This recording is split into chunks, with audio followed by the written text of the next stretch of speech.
Seems so counterintuitive to me. Here we are talking about the first alert action day with triple digits, and then you see snow in the mountains. It really is. It's amazing, right? The microclimates, the triple digits, and this fact that we had such a healthy winter, the snow lasting as long as it is, enough, to make skiing a possibility and a reality of this late into the season. Meanwhile, in the valley, we're talking record highs for another day in the row.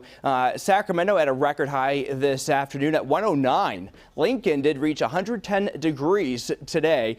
Yesterday and today is the peak of the heat wave, though, and as we carry on into the 4th of July holiday itself, temperatures will start to be on the downward swing. Right now, though, it's going to be taking its time, right? 107 is the current temperature in the city, 103 in Fairfield. And then if you want to really get a break from the heat, it's the Bay Area. Temperatures mainly into the middle and upper 70s out there for this hour. But heading out toward this evening, 9 o'clock this evening, still very toasty for anybody heading out. 94 degrees by 9 o'clock in Marysville. We're still holding on to the 90s in Sacramento by 9. But the early morning hours, we'll get that little bit of a break in the relief of the high heat before temperatures once again go up toward that century mark. We're looking at highs, I think, in downtown just shy of 100 tomorrow. But some spots, the typical warmer spots, will likely see 100 degrees. But hey, I'll tell you, 100 is certainly different than 110, like what we're seeing out there today. Folsom, for instance, near 100 degrees during the afternoon. But if you are heading to the River Cats game tomorrow, they are playing first pitch at 6:45.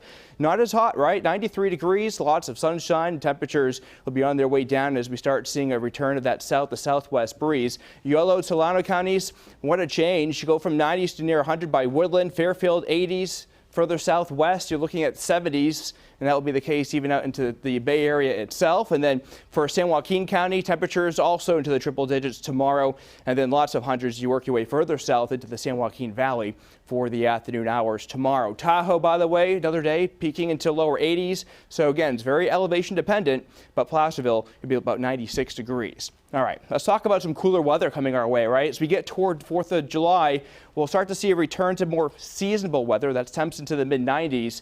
But later this week, we start watching a trough coming in across the Pacific Northwest. What this does, it enhances the delta breeze. And I think by Thursday around here, we will return to a breezy southwest wind coming right off the delta. That's that cooler marine air, and that brings us down to the 80s for highs. So we go from near record highs now to cooler than average later into the week. I'm sure that's going to feel really nice for anybody heading out for those outdoor activities. Here's your forecast, though, for the week ahead. This is for the valley. Notice on Tuesday, 94 degrees. So if you're heading out to any fireworks shows, not looking bad at all. I think by the time the sun sets and the fireworks start to get going, 9 o'clock at night, upper 70s, clear skies, a dry air mass. Can't complain about that for watching the fireworks. That's in Roseville, by the way. And then by Friday into Saturday, back into the mid-80s. And as we mentioned, Thursday and Friday, we will see some of those breezy winds increasing off the delta. Steve? All right, the most intense part of that heat wave is in our rear view window. Yeah. Thank you for that, Nick.